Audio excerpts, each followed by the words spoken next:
So మనకి ఈరోజు మన టాపిక్లో తెలంగాణ ఉద్యమ చరిత్రలో భాగంగా నిజాం వ్యతిరేక పోరాటాలు హైదరాబాద్ పోలీస్ చర్య గురించిన ఈ టాపిక్ గురించి మనం చర్చిద్దాం.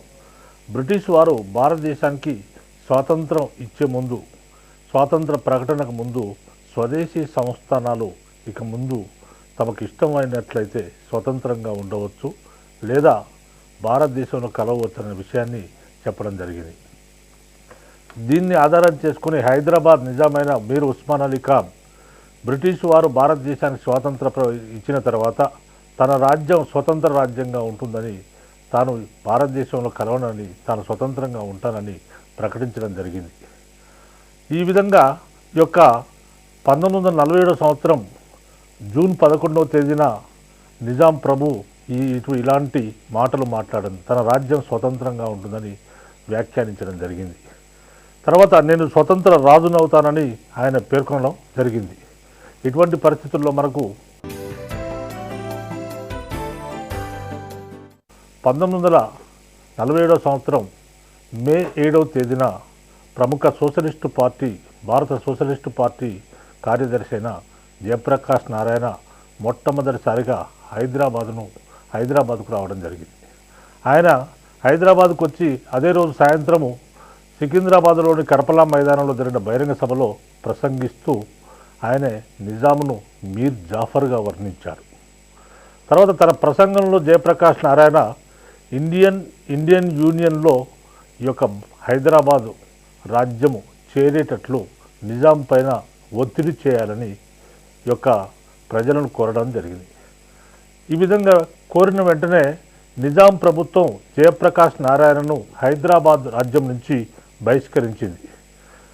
దీనికి ఈ విధంగా ఇమీడియట్గా బహిష్కరించింది. వెంటనే జయప్రకాష్ నారాయణ హైదరాబాద్ రాజ్యాన్ని విడిచి వెళ్ళిపోవాలని చెప్పేసి చెప్పడం జరిగింది. సరే, ఈ విధంగా జయప్రకాష్ నారాయణను బహిష్కరించిన తర్వాత దీనికి నిరసనగా హైదరాబాద్ రాజ్యంలో, హైదరాబాద్ నగరంలో తీవ్ర ఆందోళనలు జరిగాయి. మొత్తం బూరుగుల రామకృష్ణారావు నాయకత్వంలో గొప్ప సత్యాగ్రహ ఉద్యమం జరిగింది. అదేవిధంగా మహాదేవ సింగ్, తర్వాత ఎన్బి గిరి మొదలైన సోషలిస్టు నాయకులు రామానంద తీర్థ ఆధ్వర్యంలో ఉన్న స్టేట్ కాంగ్రెస్ ఉద్యమాలకు మద్దతు ఇవ్వడం జరిగింది. తర్వాత మనకి ఈ కాలంలో విద్యార్థుల పాత్ర, అంటే ఈ పోరాటంలో, అంటే హైదరాబాద్ రాజ్యాన్ని తీసుకెళ్లి భారతదేశంలో విలీనం చేయాలనే పోరాటంలో విద్యార్థులు కూడా చాలా గణనీయమైన పాత్రను పోషించారు. ఏంటంటే అది హైదరాబాద్ స్టేట్ కాంగ్రెస్ సమావేశాల సందర్భంగా సోషలిస్టు విద్యార్థులు స్వేచ్ఛ అనే ప్రదర్శనను ఏర్పాటు చేయడం జరిగింది. ఆ విధంగా సోషలిస్టు విద్యార్థి కార్యాచరణ సంఘం అనేది ఏర్పాటైంది. అదేవిధంగా 1947 సంవత్సరం సెప్టెంబర్ 2వ తేదీన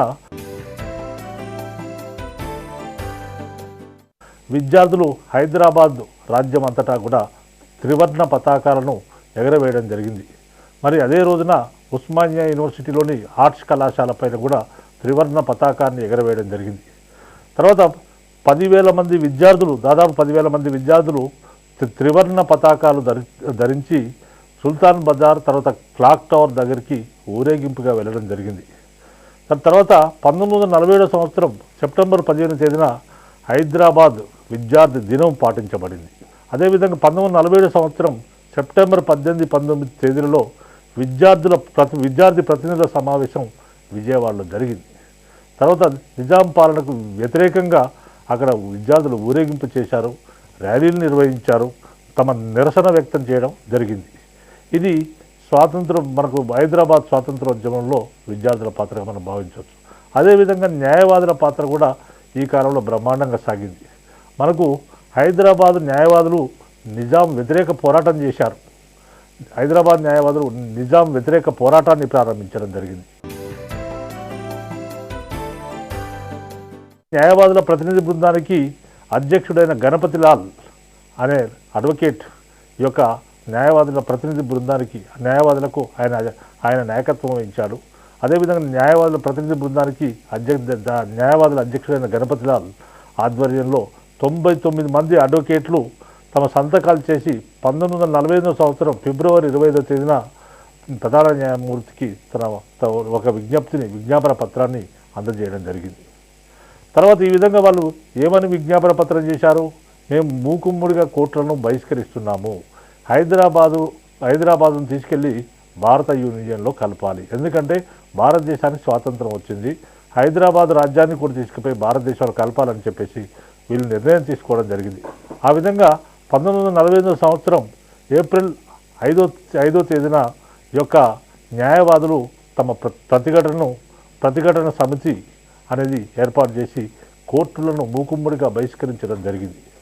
1948 సంవత్సరం సెప్టెంబర్ 17 వరకు ఈ విధంగా మరి కోర్టులే పనిచేయలేదు. 1945 సెప్టెంబర్ 17 తేదీ వరకు కూడా కోర్టులు పనిచేయలేదు. తర్వాత మనకు ఇది న్యాయవాదుల పాత్ర. అదేవిధంగా కమ్యూనిస్టుల పాత్ర తీసుకుంటే కమ్యూనిస్టులలో 2 వర్గాల వారు ఉండేవారు. ఒకరు ఏమనేవారంటే మాకు హైదరాబాదుకు స్వాతంత్రం అవసరం లేదు, మేము భూస్వాములకు వ్యతిరేకంగా పోరాటం చేస్తున్నాము అని అన్నారు. మరొకరు మాకు హైదరాబాద్కు స్వాతంత్రం కావాలి, హైదరాబాద్ను తీసుకుపోయి భారతదేశం కలపాలని మరొక వర్గం వారు అన్నారు. ఆ విధంగా మరి మొదటి వర్గం వారు ఎవరంటే ఆరుట్ల రామచంద్రారెడ్డి సోదరులు ఏమన్నారంటే తెలంగాణలో నిజాం పరిపాలనను మేము కోరుకుంటున్నాం, మేము భూస్వాములకు వ్యతిరేకంగా మా పోరాటం భూస్వాములకు వ్యతిరేకం మాత్రమే తప్ప హైదరాబాద్లో నిజాం పరిపాలన ఉండాలని చెప్పేసి వాళ్ళు అన్నారు. తర్వాత రెండో వర్గం వారు రావినారాయణ రెడ్డి, బద్దం ఎల్లారెడ్డి మొదలైన వారు మాకు నిజాం పాలనను వ్యతిరేకిస్తూ హైదరాబాదును భారతదేశంలో కలపడానికి వీళ్ళు కృషి చేయడం జరిగింది. తర్వాత ఇటువంటి సమయంలో మనము నిజాం హత్యకు ఒక కుట్ర జరిగింది. 1947 సంవత్సరం డిసెంబర్ 4 సాయంకాలం అంటే డిసెంబర్ 4వ తేదీ సాయంకాలము నారాయణరావు పవార్, తర్వాత గండయ్య, తర్వాత జగదీశ్వర్ ఆర్య అనే వాళ్ళు నిజాంపై బాంబు పేల్చడానికి ప్రయత్నాలు చేశారు. ఆ విధంగా నిజాంపైకి బాంబు పేల్చడానికి ప్రయత్నాలు చేసినప్పుడు నారాయణరావు పవార్ ఈ యొక్క నిజాం కారు పైకి బాంబు వేయడం జరిగింది. మరి ఆ విధంగా ఆ కారు అద్దానికి మాత్రమే బాంబు తగిలి కింద పడిపోయింది. దాంతో నిజాము ఈ ప్రమాదం నుంచి బయటపడ్డాడు. తర్వాత నారాయణరావు పవార్ తర్వాత కాలంలో ఇమీడియట్గా నారాయణరావు పవర్ను అరెస్ట్ చేశారు. నారాయణరావు పవర్ నేరాన్ని ఒప్పుకున్నాడు. దాంతో నారాయణరావు పవర్కు ఉరిశిక్ష వేశారు. అయితే ఉరిశిక్ష అది అమలు కాలేదు. పోలీసు చర్య తర్వాత 1949 సంవత్సరం ఆగస్టు 10వ తేదీన నారాయణరావు పవార్ను చెంచల్గూడ జైలు నుంచి విడుదల చేయడం జరిగింది. మరి ఇదే సమయంలో మరి భారతదేశానికి స్వాతంత్రం వచ్చింది, హైదరాబాద్ కూడా స్వాతంత్రం రావాలనే ఉద్దేశంతో హైదరాబాద్ రాజ్యాన్ని భారతదేశంలో కలపాలనే ఉద్దేశంతో భారత్ యూనియన్ ఉద్యమం అనేది 1947-48 సంవత్సరాల్లో జరిగింది. తర్వాత మనకి ఏంటంటే మనం ఇదివరకు గతంలో చెప్పుకున్నాం, హైదరాబాద్ స్టేట్ కాంగ్రెస్ పైన ఈ యొక్క 1938 సంవత్సరంలో స్టేట్ కాంగ్రెస్ ప్రారంభించిన వెంటనే నిషేధించారు. కానీ 1946 సంవత్సరంలో నిషేధం ఎత్తివేయడం జరిగింది.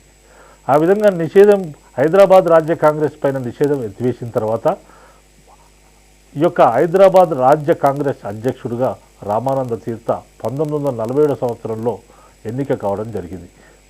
ఈ విధంగా మరి కాంగ్రెస్లో కూడా 2 వర్గాలు ఉండేవి. ఆ కాలంలో కమ్యూనిస్టులో 2 వర్గాలు ఉన్నట్లే కాంగ్రెస్లో కూడా 2 వర్గాలు ఉండేవి. ఇది ఒక వర్గము రామానంద తీర్థ వర్గం అయితే మరొక వర్గము బూరుగుల రామకృష్ణారావు వర్గం. రామానంద తీర్థ వర్గంలో జమలాపురం కేశవరావు, కోదాటి నారాయణరావు, తర్వాత కొమరగిరి నారాయణ, తర్వాత కేబి నరసింగరావు, జిఎం షరాఫ్, తర్వాత ప్రాణేశాచార్య, తర్వాత బాబాసాహెబ్ పరంజంపే, తర్వాత కృష్ణమాచార్య జోషి మొదలైన వాళ్ళు ఈ యొక్క రామానంద తీర్థ వర్గంలో ఉన్నారు. తర్వాత బూరుగుల రామకృష్ణారావు వర్గంలో ఉన్నవాళ్ళు కొండా వెంకటరంగారెడ్డి, మర్రి చెన్నారెడ్డి, జేవి నరసింగరావు, తర్వాత కాశీనాథరావు వైద్య, జనార్దన్ రావు దేశాయి మొదలైన వాళ్ళు బూరుగుల రామకృష్ణరావు వర్గంలో ఉండేవారు. అయినప్పటికీ 1947 సంవత్సరంలో యొక్క వీరంతా 2 వర్గాలు ఉన్నప్పటికీ కూడా 1947 సంవత్సరంలో హైదరాబాద్ స్టేట్ కాంగ్రెస్ అధ్యక్షునిగా తమ తరతమ భేదాలు మాని హైదరాబాద్ స్టేట్ కాంగ్రెస్ అధ్యక్షునిగా యొక్క రామానంద తీర్థను ఎన్నుకోవడం జరిగింది.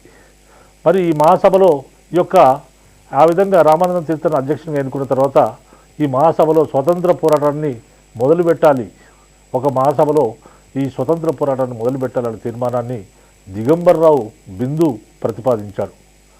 కాంగ్రెస్ మహాసభలో స్వతంత్ర పోరాటాన్ని తిరిగి ప్రారంభించాలనే తీర్మానాన్ని చేయడం జరిగింది. ఆ విధంగా ఆ తీర్మానాన్ని దిగంబర్రావు బిందు ప్రతిపాదించగా బూరుగుల రామకృష్ణారావు దాన్ని బలపరచడం జరిగింది. తర్వాత మనకి ఈ విధంగా మరి పోరాటాలు మొదలైనాయి. 2 రకాల పోరాటాలు ఉన్నాయి. మరి ఈ విధంగా హైదరాబాదు రాష్ట్రాన్ని తీసుకుపోయి భారతదేశంలో విలీనం చేయాలని 2 రకాల పోరాటాలు చేశారు.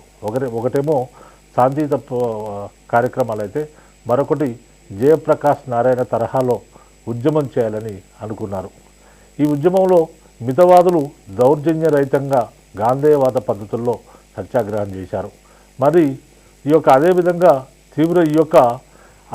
తీవ్రవాదులు కొంతమంది ఉన్నారు, తీవ్రవాదులైన యువకులు కొంతమంది ఉన్నారు. వాళ్ళు 1942 సంవత్సరంలో జయప్రకాష్ నారాయణ నాయకత్వంలో జరిగినట్లే ఇక్కడ అజ్ఞాతంలో పోయి పోలీసుల కళ్ళు గప్పి పోరాటాన్ని సాగించడం జరిగింది.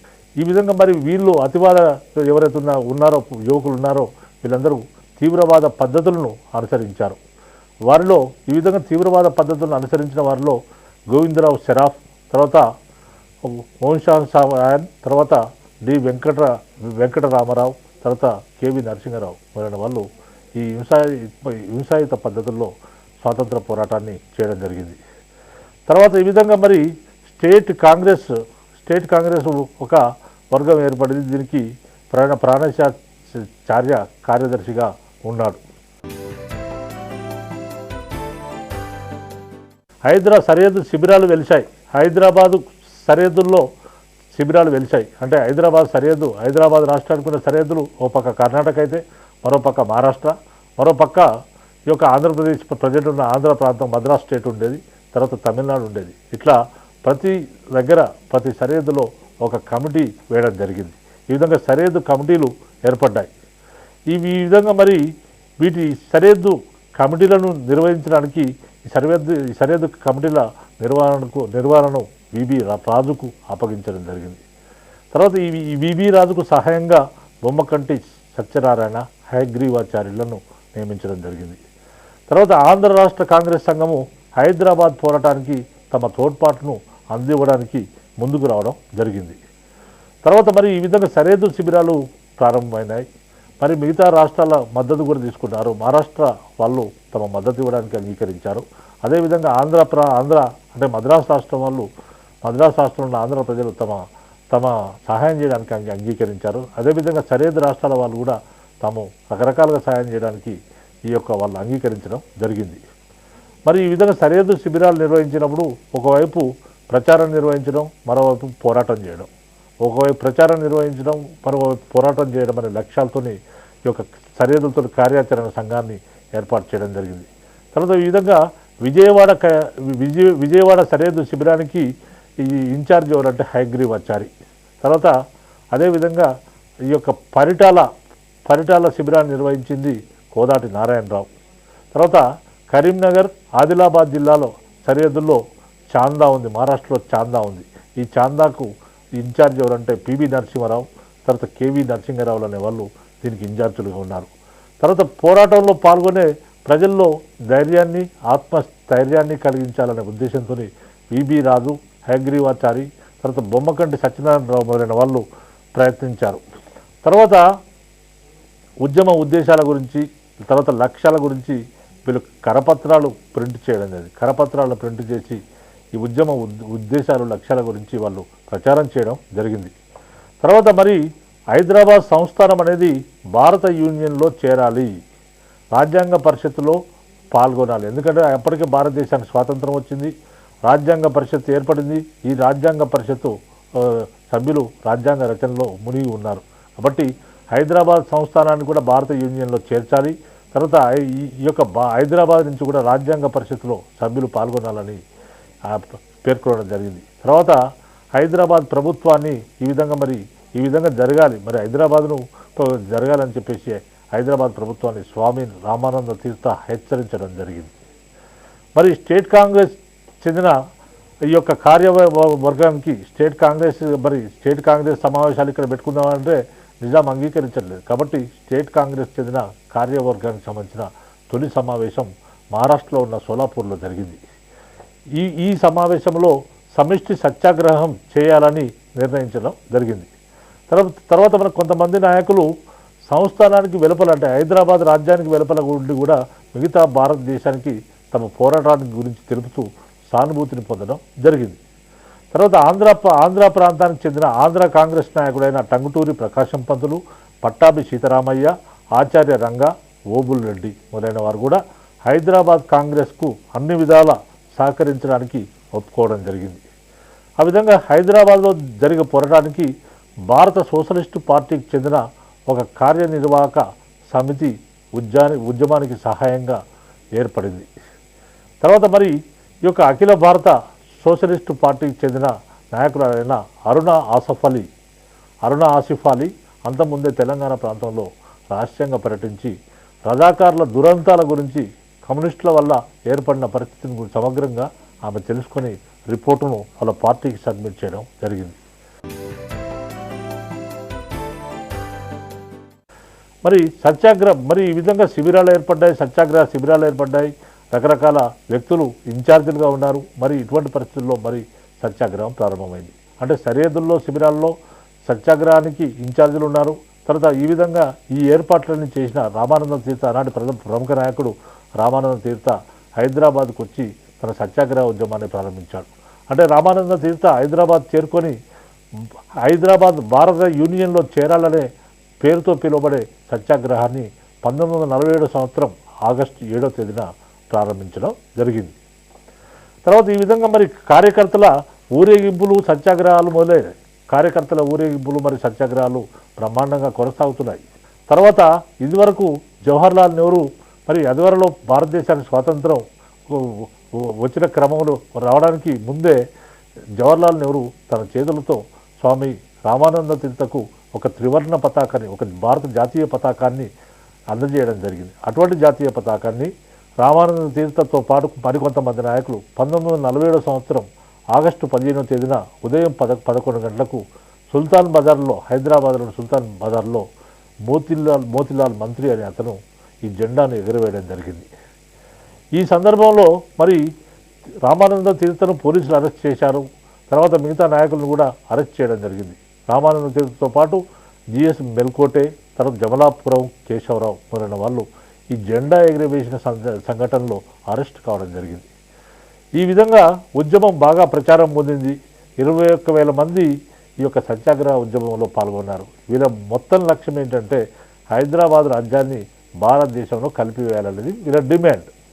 ఆ విధంగా 1942 సంవత్సరం ఉద్యమంలో ప్రముఖ పాత్ర పోషించి అరెస్టు కాకుండా తప్పించుకోగలిగిన కొండా లక్ష్మణ్ బాపూజీ 1947 సంవత్సరం భారత యూనియన్లో చేరిక ఉద్యమంలో పాల్గొని విప్లవకారుల పక్షాన బ్రహ్మాండమైన పోరాటాన్ని ఆయన చేయడం జరిగింది. తర్వాత నిజాం మీదికి చేతి బాంబును విసిరిన సంఘటనలో మరి ఈ యొక్క కొండా లక్ష్మణ్ బాపూజీ కీలక పాత్ర పోషించాడు. ఆయనే దానికి సంబంధించిన వ్యూహాన్ని పనడం జరిగింది. మరి ఇటువంటి పరిస్థితుల్లో మరి ఇక్కడ ప్రజల పోరాటాలు ఎక్కువైపోయినాయి. ఇక్కడ సరిహద్దు శిబిరాలు ఉన్నాయి, ప్రజల పోరాటాలు ఉన్నాయి.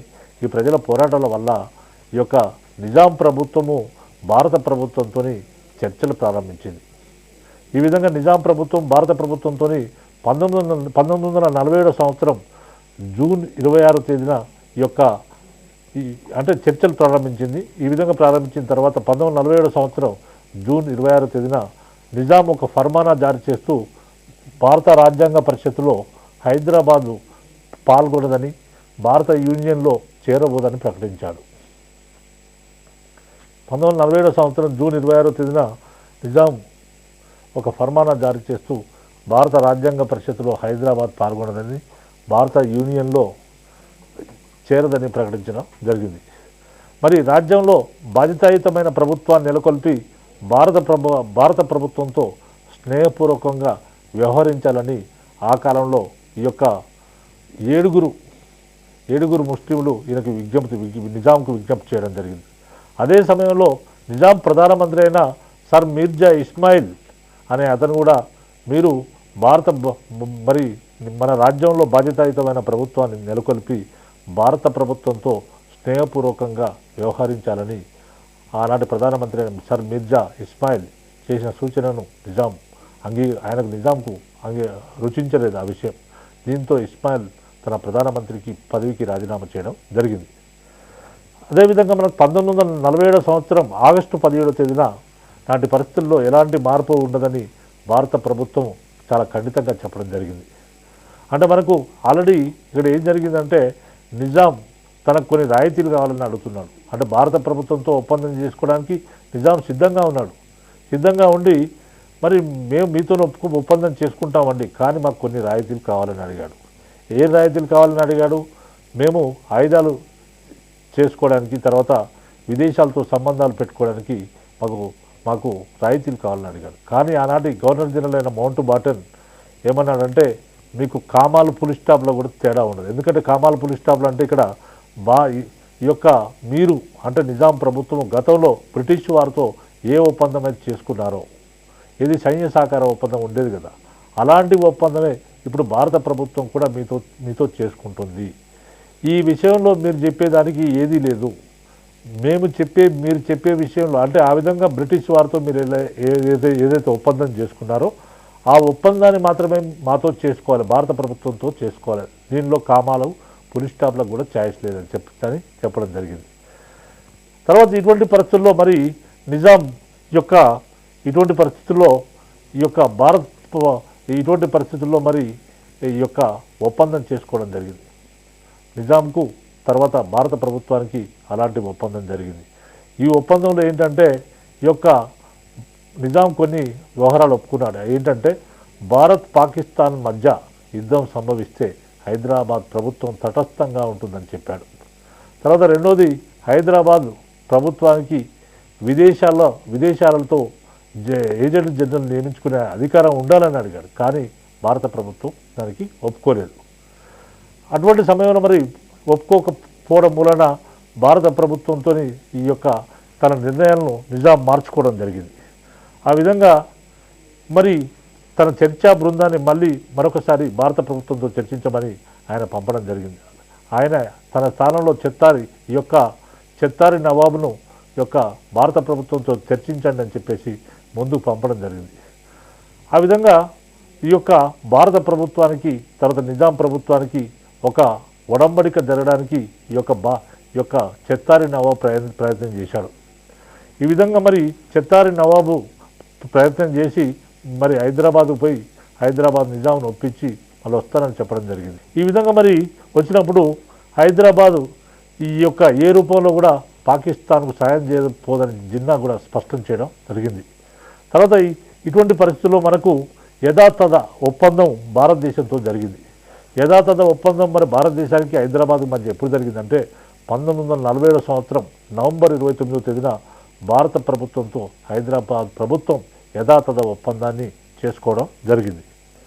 తర్వాత మనకు భారతదేశంలో మరి దీని ఒప్పందంలోని ముఖ్యాంశాలు ఏంటంటే భారతదేశంలో హైదరాబాదు ఒక అనుబంధ రాజ్యంగా ఉంటుంది.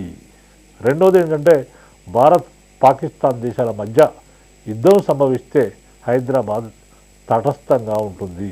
రెండోది అది. మూడోది ఏంటంటే ఈ యొక్క ఎట్టి పరిస్థితుల్లో హైదరాబాద్ రాజ్యం పాకిస్తాన్లో విలీనము కాదు. అది మూడోది. నాలుగోది ఒక సంవత్సరం లోపు ప్రజలు కోరుకున్న ప్రభుత్వం ఏర్పడుతుంది అని నిజాం యొక్క భారత ప్రభుత్వానికి హామీ ఇవ్వడం జరిగింది. అదేవిధంగా భారతదేశానికి సంబంధించిన కరెన్సీ హైదరాబాద్ రాజ్యంలో చెల్లుతుంది. తర్వాత ఆరోది ఏంటంటే హైదరాబాద్ రాజ్య ప్రజలకు వాక్ సభా స్వాతంత్రాలు కల్పించాలి. తర్వాత ఇంకోటి నెక్స్ట్ సెవెంత్ వన్ ఏంటంటే ప్రజలపై ఎలాంటి దౌర్జన్యాలు చేయరాదు అనేది. తర్వాత ఎనిమిదోది అప్పటికే హైదరాబాద్లో అరెస్ట్ అయిన నాయకులందరినీ కూడా విడుదల చేయాలి. తర్వాత చివరిది ఏంటంటే హైదరాబాద్ సంస్థానానికి సంబంధించిన రక్షణ విదేశీ వ్యవహారాల బాధ్యత భారత ప్రభుత్వానికి సంక్రమించింది. ఇది ఈ ఒప్పంద లక్షణం అన్నమాట. మన గతంలో ఈ ప్రశ్న అనేక సార్లు అడిగారు. ఏంటంటే హైదరాబాద్ రాజ్యం భారతదేశంతో యథాతథ ఒప్పందాన్ని ఎప్పుడు చేసుకున్నది? స్టాండ్ స్టిల్ అగ్రిమెంట్ అని అంటారు. ఈ యథాతథ ఒప్పందం భారతదేశంతో నిజాం ప్రభుత్వం 1947 సంవత్సరం నవంబర్ 29వ తేదీన చేసుకోవడం జరిగింది. తర్వాత మనకు ఈ యొక్క మరి రజాకార్ సంస్థ అనేది ఒకటి ఉన్నది. మరి రజాకార్ సంస్థకు 1946 సంవత్సరంలో కాసిం రజ్వీ అనే అతడు ఈ యొక్క అధ్యక్షుడు కావడం జరిగింది. అప్పుడు కాసిం రజ్వీ వచ్చిన తర్వాత రజాకార్ సంస్థ యొక్క రూపురేఖలు మారిపోయినాయి. ఎందుకంటే ఎక్కడ చూసినా కానీ విద్వేషము, తర్వాత హింసావాదం తారస్థాయికి చేరుకుంది. రజాకారులో హింస తీవ్రంగా పెరిగిపోయింది. అటువంటి పరిస్థితుల్లో కాసిం రజ్వీ అనేవాడు రజాకార్ అధ్యక్షుడు ఉన్నాడు. తర్వాత అదేవిధంగా పాకిస్తాన్ అధ్యక్షుడైన ఈ యొక్క జిన్నా ఒత్తిడి మేరకు నిజాం తన ప్రధానమంత్రిగా లాయక్ అలీని 1947 సంవత్సరంలో డిసెంబర్ 18వ తేదీన నియమించుకోవడం జరిగింది. తర్వాత ఈ విధంగా మరి లాయక్ అలీ ప్రధానమంత్రి అయ్యాడు. లాయక్ అలీ మంత్రివర్గంలో అనేక మంది హిందూ మంత్రులు కూడా ఉన్నారు. మరి లాయక్ అలీ మంత్రిమండలిలో ఉన్న సభ్యులు ఎవరంటే పింగళి వెంకటరామారెడ్డి ఉప ప్రధాని. తర్వాత బిఎస్ వెంకట్రావు, ఆయననే హైదరాబాద్ అంబేద్కర్ అని అంటారు. ఆయన నిమ్న జాతుల పక్షాన మంత్రిగా ఉన్నాడు. తర్వాత మూడో వ్యక్తి మల్లికార్జునప్ప. తర్వాత నాలుగో వ్యక్తి జేపీ జోషి మొదలైన వాళ్ళు. ఈ విధంగా వీళ్ళందరూ కూడా ఈ యొక్క మంత్రులుగా ఉండడం జరిగింది. తర్వాత మనకు ఈ కాలంలో ఇంకా ప్రధానంగా తీసుకుంటే ఇదివరలో మనకు ఈ బొంబాయి, మరి ఇక్కడ ఈ కార్యాచరణ సమితి ఒకదానికి ప్రధాన కేంద్రం బొంబాయి ఉండేది. అక్కడి నుంచి బొంబాయిలో ఉన్న కార్యాచరణ సమితి ఎందుకంటే హైదరాబాద్ రాజ్యాన్ని భారతదేశంలో విలీనం చేయడానికి పోరాటం జరుగుతుంది. దానికి సంబంధించిన కార్యాచరణ సమితికి ప్రధాన కార్యాలయం బొంబాయిలో ఉండేది. అది ఈ సందర్భంగా మద్రాసుకు మార్చబడింది. మరి ఈ విధంగా మరి అప్పటికి రామానంద తీర్థ ఈ యొక్క అరెస్ట్ అయ్యాడు, జైల్లో ఉన్నాడు. ఆయన ఇప్పుడు ఈ సందర్భంగా ఆ తర్వాత కాలంలో జైలు నుంచి విడుదల చేయడం జరిగింది. ఆ విధంగా తీర్థ జైలు నుంచి విడుదలై మద్రాసుకు చేరుకున్నాడు. ఆయనే బులుసు మద్రాసులో ఉన్న ప్రముఖ ఆంధ్ర నాయకులు ఉన్నారు, బులుసు సాంబమూర్తి మొదలైన కాంగ్రెస్ నాయకులు ఉన్నారు. వాళ్ళందరూ కలుసుకొని వారి సహకారాన్ని కోరడం జరిగింది. తర్వాత మరి ఇటువంటి పరిస్థితుల్లో హైదరాబాద్ సంస్థానానికి భారత ప్రభుత్వం తరఫున ఏజెంట్ జనరల్గా కేఎం మున్షి నియమితుడయ్యాడు. మళ్ళీ ఆయన సలహా మేరకు మరి ఈ విధంగా మరి కేఎం మున్షిని రామానంద తీర్థ కోరాడు. ఏం చేయాలండి అంటే మీరు బాధ్యతాయుతమైన ప్రభుత్వాన్ని ఏర్పాటు చేయాలని రామానంద తీర్థ మాటి డిమాండ్ చేస్తున్నాడు. కాబట్టి ఈ యొక్క ఆయనకు ఈ కేఎం మున్షిని రామానంద తీర్థ కలుసుకొని ఈ విధంగా బాధ్యతాయుతమైన ప్రభుత్వాన్ని ఏర్పాటు చేయమని వాళ్ళకి చెప్పడం జరిగింది. మరి ఈ మున్షి సలహా మేరకు రామానంద తీర్థ బాధ్యతాయుత ప్రభుత్వాన్ని ఏర్పాటు చేయాలి, హైదరాబాద్ను భారతదేశంలో విలీనం చేయాలని కోరుతూ ఈ యొక్క నిజాంకు ఈ యొక్క రామానంద తీర్థ ఒక ఉత్తరాన్ని రాయడం జరిగింది. తర్వాత మనకు ఇటువంటి పరిస్థితుల్లో మరి యథాతథ స్థితి సంతకాలు అయిన దగ్గర నుంచి యథాతథ స్థితి ఒప్పందంలో సంతకాలైన నవంబర్ 29 తేదీ నుంచి మరుసటి రోజు నుంచి కూడా యథాతథ ఒడంబడికను నిత్యం ఉల్లంఘిస్తూ వచ్చింది నిజాం రాజ్యం. అంటే మనకు ఏంటంటే వాళ్ళు ఏ విధంగా ఉల్లంఘించిందంటే నిజాం రాజ్యము భారత కరెన్సీ, తర్వాత బ్యాంకులు, బీమా సంస్థలు తన రాజ్యంలో చెల్లవని చెప్పాడు. తర్వాత మనకు ఈ యొక్క పాకిస్తాన్ ఆర్థిక మంత్రి గులాం మొహమ్మద్ అనేవాడు హైదరాబాద్కు వచ్చాడు. హైదరాబాద్కు వచ్చి ఆయనే హైదరాబాద్లో ఇక్కడి నుంచి హైదరాబాద్ రాజ్యం నుంచి 3% వడ్డీకి 20 కోట్ల రూపాయలు అప్పుగా తీసుకున్నాడు. తర్వాత మరి ఇదే సమయంలో నిజాం సైన్యాధిపతి అయిన ఇద్రూస్ అనే అతను యొక్క సైనిక విమానాలను కొనుగోలు చేయడానికి ఆయనే జెకోస్లోవేకియా మరియు ఫ్రాన్స్ దేశాలకు వెళ్ళడం జరిగింది.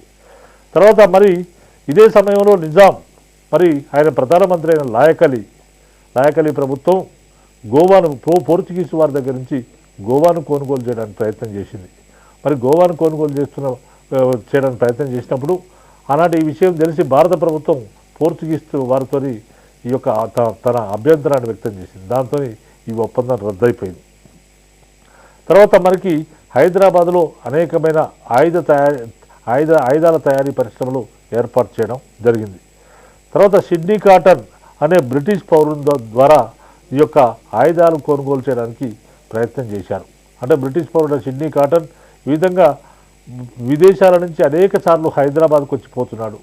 మరి ఈ విషయం ఈ విధంగా సిడ్నీ కాటన్ ద్వారా వీళ్ళు ఆయుధాలు తెప్పించుకుంటున్నారని చెప్పి విషయాన్ని వందే మాతరం రామచంద్రరావు భారత ప్రభుత్వానికి తెలియజేయడం జరిగింది. మరి ఈ విధంగా వందే మాతరం రామచంద్రరావు భారత ప్రభుత్వం తెలియజేసినప్పుడు భారత ప్రభుత్వం బ్రిటన్కు తన ఆక్షేపణ తెలుపగా సిడ్నీ కాటన్ యొక్క ఆయుధాల లైసెన్స్ కానీ ఆయన యొక్క వీసాను రద్దు చేయడం, బ్రిటన్ ప్రభుత్వం ఆయన యొక్క వీసాను రద్దు చేయడం జరిగింది. మరి మనకి ఈ కాలంలో ఇవన్నీ కార్యకలాపాలు జరుగుతున్నాయి. మరి హైదరాబాదులో నిజాం నవాబు ఏ ఒక్క విషయాన్ని యథాతథ ఒప్పందంలో చేసుకున్నావో ఏ ఒక్క విషయాన్ని అమలు చేయట్లేదు. దానికి ప్రతి క్షణము యథాతథ స్థితికి వ్యతిరేకంగా యొక్క ఆయన చర్యలు కొనసాగుతున్నాయి. మరి తన రాజ్యంలో హైదరాబాద్ రాజ్యంలో పత్రికలు తర్వాత రేడియోల్లో కూడా ఈ యొక్క నిజాం ప్రభుత్వం భారత వ్యతిరేక ప్రచారాన్ని జరిపించింది. తర్వాత పూర్తి స్థాయిలో యుద్ధ సామాగ్రిని తయారు చేసింది. తర్వాత ఆహార ధాన్యాలను భద్రపరిచి నిల్వ చేసింది.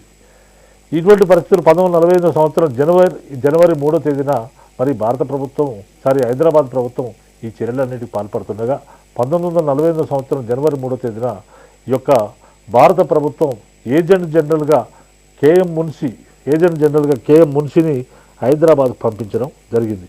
ఈ విధంగా కేఎం మున్షి హైదరాబాద్కు వచ్చాడు. హైదరాబాద్కు వచ్చి ఆయన ఈ యొక్క ఏజెంట్ జనరల్గా హైదరాబాద్కు వచ్చాడు. మరి వచ్చినప్పుడు నిజాం ఆయన లక్ష్య పెట్టకుండా ఆయన కనీసం వసతి సౌకర్యాలు కూడా కల్పించలేదు. దాంతో ఆయన ఈ యొక్క దక్షిణ సదన్ అంటే సికింద్రాబాద్లో బొల్లారంలో కేంద్ర ప్రభుత్వానికి ఉన్న భవనంలో ఆయన తన మకాం పెట్టాడు. దాన్ని దక్షిణ సదన్ అని పేరు పెట్టాడు దానికి. అక్కడే తాను ఉంటున్నాడు. ఆ సందర్భంలో మనకు ఈ యొక్క అప్పుడు ఆయనే హైదరాబాద్ రాజ్యంలో ఒరిజినల్గా ఏం జరుగుతుందనే విషయాన్ని భారత ప్రభుత్వాన్ని తన నివేదిక ద్వారా పంపించడం జరిగింది. ఈ విధంగా కేఎం మున్షి భారత ప్రభుత్వానికి నివేదించిన తర్వాత భారత ప్రభుత్వం ఏం చేసిందంటే ఈ యొక్క వెంటనే నిజాంకి హెచ్చరిక పంపింది. ఏమనంటే మీరు ఈ యొక్క హైదరాబాద్ ప్రభుత్వము యథాతథ ఒప్పందానికి వ్యతిరేకంగా ఆయుధాలను సేకరిస్తున్నారు. మన మధ్య జరిగిన యథాతథ ఒప్పందానికి వ్యతిరేకంగా మీరు ఆయుధాలను సేకరిస్తున్నారు. అది మీకు తగదు.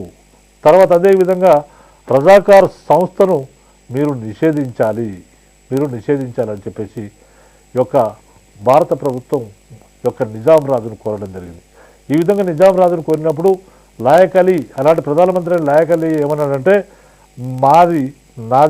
మా రాజ్యం సర్వసత్తాక రాజ్యం అది అని తమకు ఆయుధాలు సమకూర్చుకునే హక్కు ఉన్నదని పేర్కొనడం జరిగింది. ఈ విధంగా పేర్కొన్నాడు. తర్వాత ఓ పక్క రజాకారుల యొక్క దురంతాలు బాగా పెరిగిపోతున్నాయి. మరి ఈ విధంగా చేస్తున్న క్రమంలోనే ఈ యొక్క రజాకారులు శాంతి భద్రతల వ్యవస్థ మొత్తం కూడా రజాకారుల వల్ల శాంతి భద్రత పరిస్థితి అస్తవ్యస్తంగా తయారైంది. శాంతి భద్రతలు వ్యవస్థ పూర్తిగా కూలిపోయింది. తర్వాత ఈ విధంగా మరి రజాకారులు ఏం చేశారంటే రైళ్లపైన దాడులు ప్రారంభించారు. ఎందుకంటే నిజాం రాజ్యంలో స్వతంత్ర పోరాటం ఎక్కువైతే తమ నిజాం రాజ్యం ఎక్కడ పోతుందన్న ఉద్దేశంతో రజాకారులు రైళ్లపైన దాడులు ప్రారంభించారు. ఆ విధంగా మరి తీసుకుంటే 1948 సంవత్సరం మే 22వ తేదీన మద్రాసు నుండి బొంబాయికి వెళ్ళే రైలు గంగాపూర్ స్టేషన్లో ఆగినప్పుడు దానిపైన రజాకారులు దాడి చేయడం జరిగింది.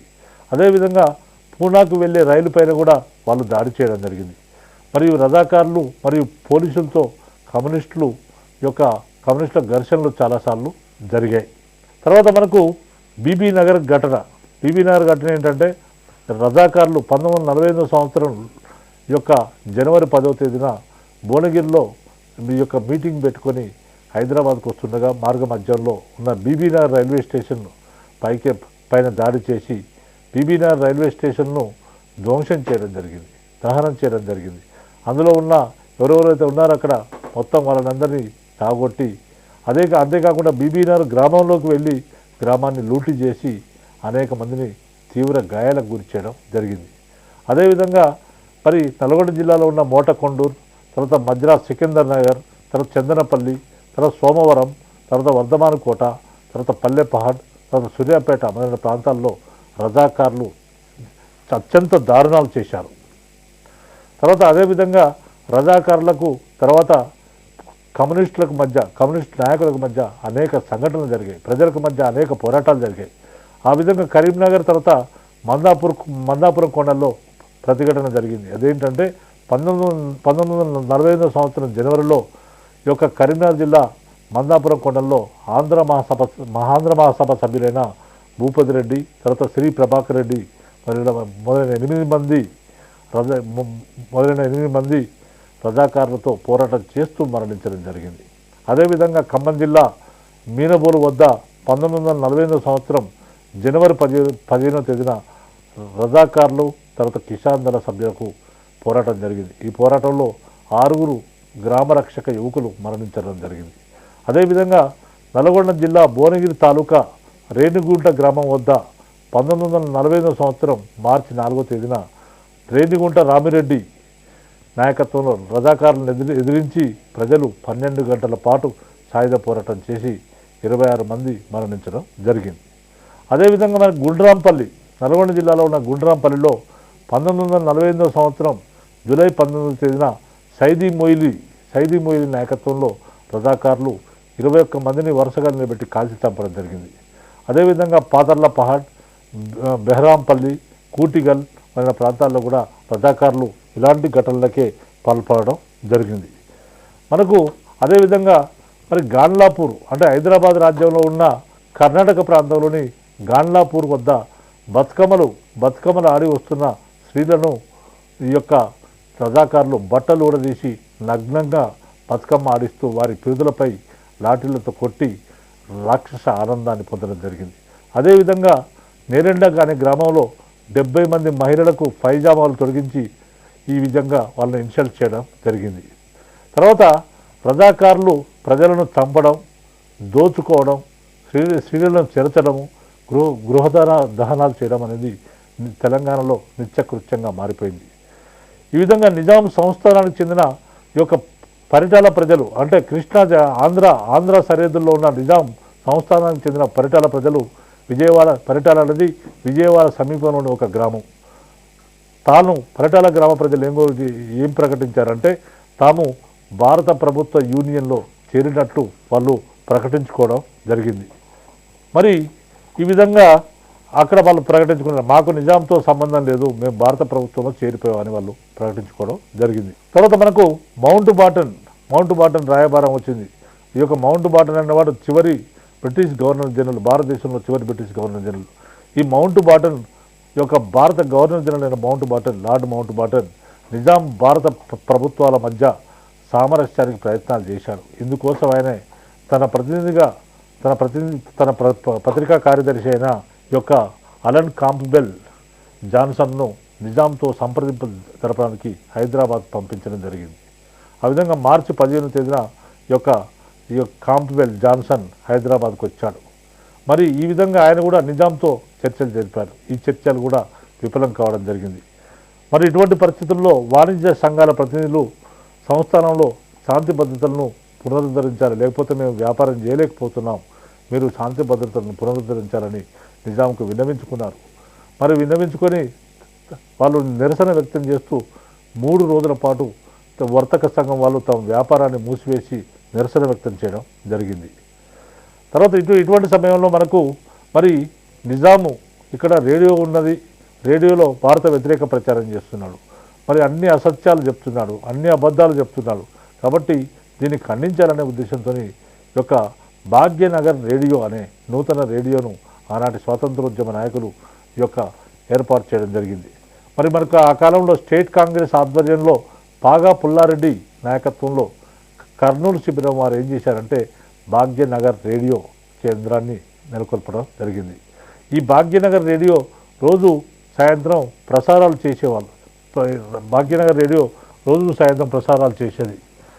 తర్వాత నిజాం రేడియో అయిన ఈ యొక్క దక్కన్ రేడియో రోజు ప్రసారాలు చేస్తుంది. మరి ఎక్కడ చూసినా చౌరస్తాలు చూసినా ఎక్కడ పబ్లిక్ ప్లేసెస్లో దక్కన్ రేడియో ప్రసారాలు జరుగుతుండేవి.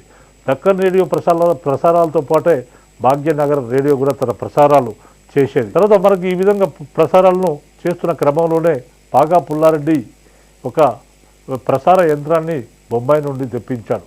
బొంబాయి నుండి తెప్పించి దానిని ఈ యొక్క బొంబాయిని తెప్పించి ఈ యొక్క ఇక్కడ పెట్టడం జరిగింది. మరి ఈ విధంగా ఈ యంత్రాన్ని దీన్ని సమకూర్చింది ఎవరంటే సోషలిస్ట్ నాయకుడైన అచ్యుత్ పట్వర్ధన్.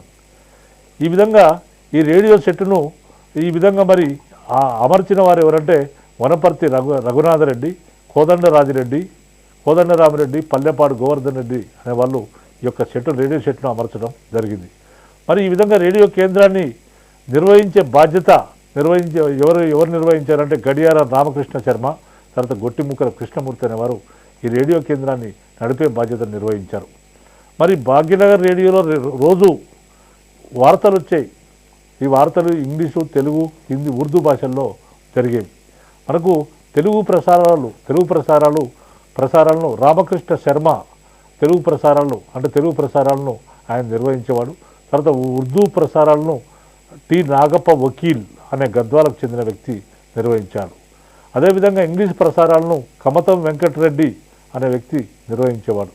తర్వాత వార్తల రచనలను గొట్టిముక్కల కృష్ణమూర్తి నిర్వహించేవాడు. తర్వాత రజాకార్లు, తర్వాత నిజాం పోలీసుల దురాఘాతాలపైన ఈ రేడియోలో అవగాహన వీళ్ళు పెంచడం జరిగింది. అంటే రజాకారులు ఏం చేస్తున్నారు, అకృత్యాలు చేస్తున్నారు, తర్వాత నిజాం పోలీసుల యొక్క దురాఘాతాలు ఏం జరుగుతున్నాయని ప్రజలకు తెలియజేసేవారు. ఆ విధంగా ఈ రేడియో వీరి దురాఘాతాల గురించి ప్రజల్లో ఒక అవగాహన పెంచడం జరిగింది. తర్వాత ఈ విధంగా ఈ రేడియో ప్రసారాలు చేసేవారు. మరి ఈ విధంగా మంచి స్టేట్ కాంగ్రెస్ అనే సంస్థకు ఈ రేడియో ద్వారా మంచి ప్రచారం లభించింది. ప్రజల్లో చైతన్యం తీసుకువచ్చి నిజాం వ్యతిరేక పోరాటానికి ప్రజలను ఈ రేడియో ప్రోత్సహించింది.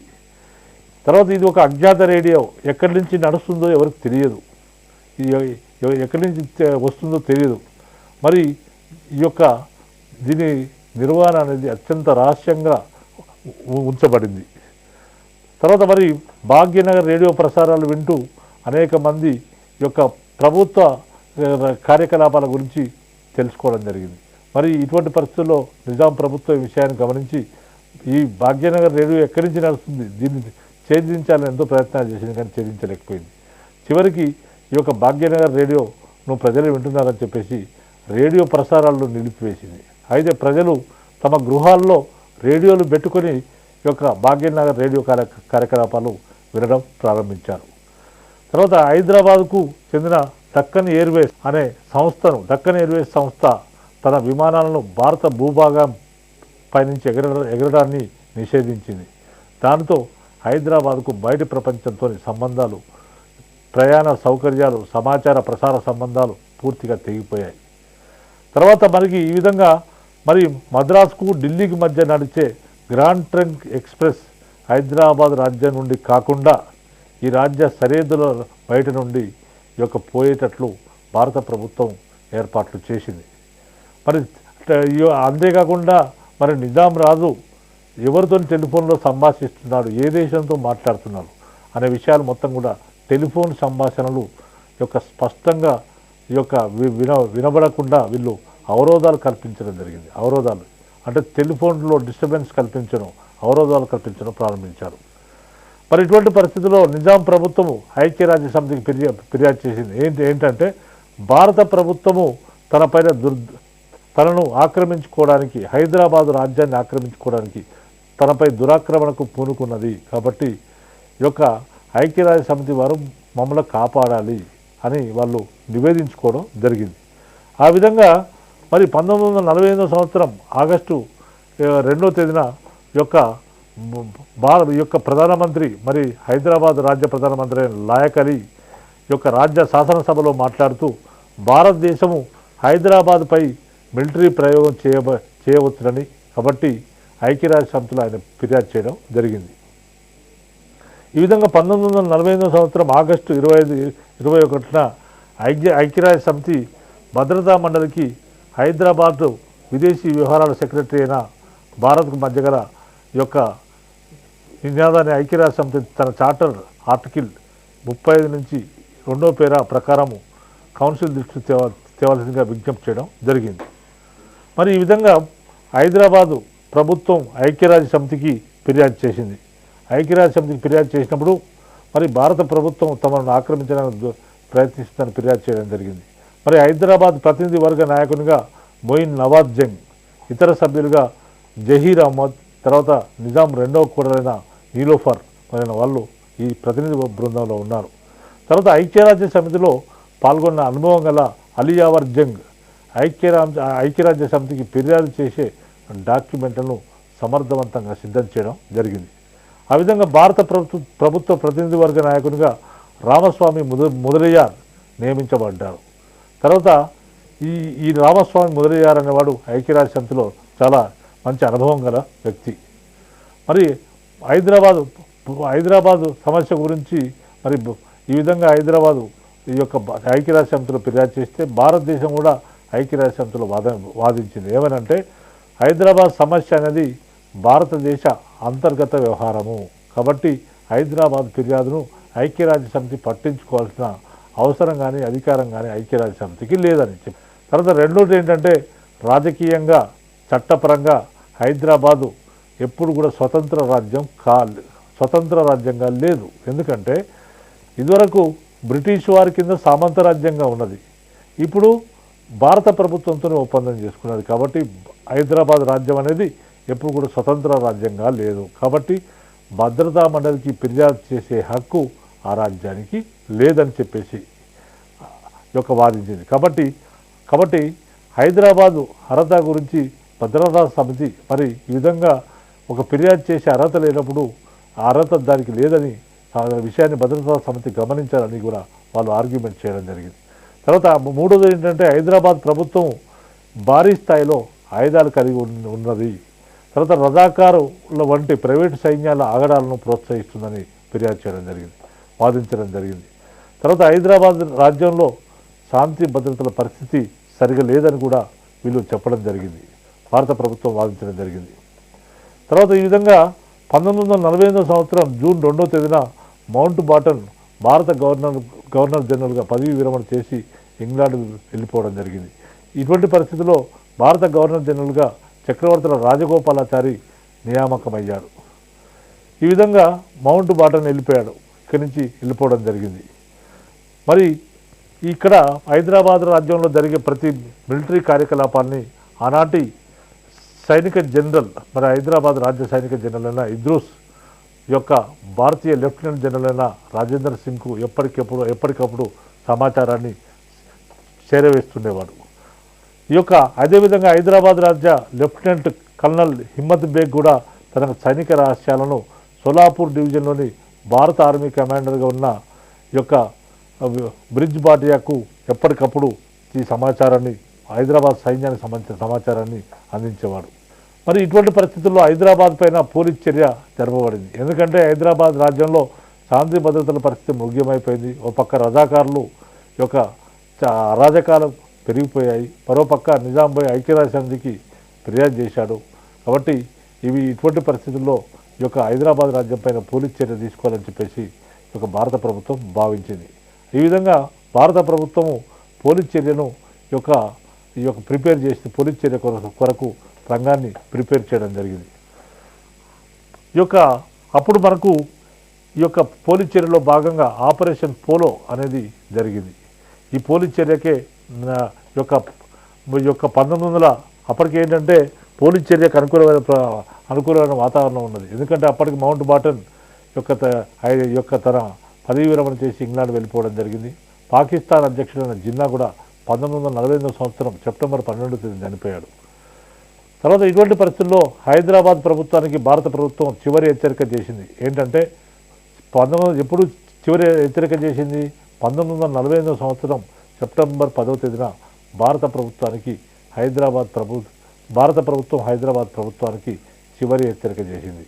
ఏంటంటే అది సంస్థానాల మంత్రిత్వ శాఖ కార్యదర్శి అయిన విపి మీనన్ తన చివరి హెచ్చరికను అందజేశాడు. ఎందుకంటే ఏమనంటే బాధ్యతాయుత ప్రభుత్వాన్ని నెలకొల్పండి, యథాతథ ఒప్పందంలో మనం ఏదైతే సంతకాలు చేసినామో దాన్ని యాజిటీగా ఇంప్లిమెంట్ చేయండి అని చివరి హెచ్చరిక జారీ చేయడం జరిగింది. ఈ విధంగా మరి చివరి హెచ్చరికకు హైదరాబాద్ ప్రభుత్వం ఏమాత్రం కూడా రెస్పాండ్ కాలేదు. ఇటువంటి పరిస్థితుల్లో ఈ విధంగా పోలీస్ చర్య అనేది మొదలైంది. దీనికి general J N Chaudhary major general J N Chaudhary దీనికి నాయకత్వం వహించాడు. ఓ పక్క మనకు ఆంధ్ర ప్రాంతం నుంచి మద్రాసు నుంచి మేజర్ జనరల్ రుద్ర నాయకత్వంలో మునగాలగుండ ఆంధ్ర నుంచి మునగాలగుండ ఈ యొక్క మునగాలగుండ నుంచి ఈ యొక్క రావడం జరిగింది. మునగాలగుండ ఈ సైన్యం ఇక్కడికి ముందుకు రావడం జరిగింది. ఆ విధంగా ఈ యొక్క మేజర్ జనరల్ జేఎన్ చౌదరి ఆధ్వర్యంలో సైన్యము సోలాపూర్ నుంచి మహారాష్ట్ర నుంచి ఇక్కడికి రావడం జరిగింది. ఆ విధంగా రెండు పక్కల భారత సైన్యం వచ్చేసింది. పూర్తిగా సెప్టెంబర్ 13వ తేదీన ప్రారంభమైన ఈ ఆపరేషన్ పోలో అనేది, దీనికి హైదరాబాద్ పైన పోలీస్ చర్య గల పేరు ఏంటంటే ఆపరేషన్ పోలో. ఈ ఆపరేషన్ పోలో సెప్టెంబర్ 13వ తేదీ 1948 సంవత్సరంలో ప్రారంభమైంది. ఆ విధంగా ప్రారంభమైన ఆపరేషన్ 4 రోజుల్లో పూర్తయింది. సెప్టెంబర్ 17వ తేదీన యొక్క సైన్యం భారత సైన్యానికి యొక్క భారత ప్రభుత్వానికి యొక్క నిజాం రాజు లొంగిపోవడం జరిగింది. తర్వాత ఆయన సైన్యం కూడా మొత్తం కూడా లొంగిపోయింది. తర్వాత ఈ విధంగా కేఎం మున్షీకి వీరందరూ కూడా లొంగిపోవడం జరిగింది. ఇటువంటి పరిస్థితుల్లో ఈ యొక్క హైదరాబాద్ నిజాం ఈ యొక్క భారత ప్రభుత్వానికి లొంగిపోయాడు. తర్వాత మేజర్ జనరల్ జేఎన్ చౌదరి యొక్క సెప్టెంబర్ 18వ తేదీన హైదరాబాద్ రాజ్యానికి మిలిటరీ గవర్నర్గా పదవీ బాధ్యతలు స్వీకరించాడు. ఈ విధంగా హైదరాబాద్ రాజ్యం అనేది ఈ యొక్క భారతదేశంలో కలిసిపోయింది అనేది ఇంతవరకు చెప్పడం జరిగింది. సో మనం గమనించవలసింది ఏంటంటే హైదరాబాద్ రాజ్యంలో పోలీస్ చర్య సంబంధించి మనకు చాలా ఇంపార్టెంట్ ప్రశ్నలు దీంట్లో ఉంటాయి. దీంట్లో ప్రధానంగా మనకు ఈ యొక్క హైదరాబాద్ రాజ్యం పైన పోలీస్ చర్య ఎప్పుడు జరిగింది అనేది ఒక ప్రశ్న. రెండోది ఏంటంటే హైదరాబాద్ పైన జరిగిన పోలీస్ చర్య గల పేరేంటి అనేది ఆపరేషన్ పోలో. తర్వాత హైదరాబాదు రాజ్యం భారతదేశంతో యథాతథ ఒప్పందాన్ని ఎప్పుడు చేసుకున్నది అనేది ఒక ప్రశ్న. అది 1947వ సంవత్సరం నవంబర్ 29వ తేదీన భారత ప్రభుత్వంతో యథాతథ ఒప్పందాన్ని చేసుకోవడం జరిగింది. తర్వాత ఈ కాలంలో మనకు ప్రశ్నలు అడిగే అవకాశం ఉంటుంది. కాబట్టి దీన్ని అభ్యర్థులు చాలా జాగ్రత్తగా గమనించినట్లయితే మనం 100% హైదరాబాద్పై పోలీస్ చర్య నుంచి వచ్చే ప్రశ్నలను మనం విజయవంతంగా పూర్తి చేయవచ్చు, విజయవంతంగా మనం చేయవచ్చు. కాబట్టి మీరు ఇది గమనించాలి, గతంలో ఏ ప్రశ్నలు అడిగారు అనే విషయాన్ని కూడా మనం గమనిస్తే బాగుంటుంది.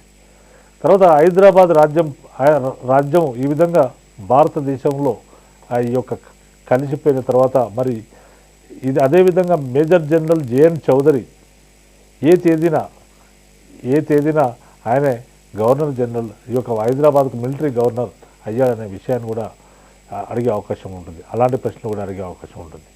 తర్వాత అదేవిధంగా సెప్టెంబర్ 17వ తేదీన అంటే ఎప్పుడు నిజాం సైన్యం కానీ రజాకారులు కానీ భారత ప్రభుత్వానికి లొంగిపోయారు అనేది కూడా ఇక్కడ ఒక ప్రశ్న.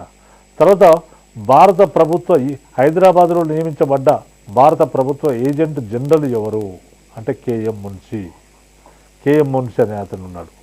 తర్వాత ఇక్కడ మనకు ఒక 2 పుస్తకాలు ప్రధాన పాత్ర పోషిస్తాయి. 2 పుస్తకాలు మనకు ప్రధాన పాత్ర పోషిస్తాయి. ది ట్రాజడీ ఆఫ్ హైదరాబాద్ అనే గ్రంథాన్ని లాయక్ అలీ రచించాడు. ది ట్రాజడీ ఆఫ్ హైదరాబాద్ అనే గ్రంథాన్ని ఆనాటి యొక్క హైదరాబాద్ రాజ్య ప్రధానమంత్రి అయిన లాయక్ అలీ రచించాడు. తర్వాత రెండో గ్రంథం ఏంటంటే ది ఎండ్ ఆఫ్ అన్ ఇరా అనే గ్రంథాన్ని ఆనాటి హైదరాబాద్లో భారత యొక్క ఏజెంట్ జనరల్ అయిన కేఎం మున్షి రచించడం జరిగింది. ది ఎండ్ ఆఫ్ అన్ ఇరా అనే గ్రంథాన్ని ఆయన రచించాడు. కాబట్టి ఈ 2 గ్రంథాలను కూడా మీరు గుర్తుంచుకోవాల్సిన అవసరం ఉన్నది. తర్వాత ఇట్లా మనకి ఈ రకంగా కొన్ని ప్రశ్నలు వచ్చే అవకాశం ఉంటుంది. కాబట్టి దీన్ని జాగ్రత్తగా గమనించి మీరందరూ కూడా ఈ ప్రశ్నలన్నింటి కూడా ఈ మ్యాటర్ను ఉపయోగించుకొని ప్రశ్నలన్నింటి కూడా ఈ యొక్క విజయవంతంగా చేసి మీకు ఉద్యోగాలు సాధిస్తారని ఆశిస్తూ ముగిస్తున్నాను. Thank you.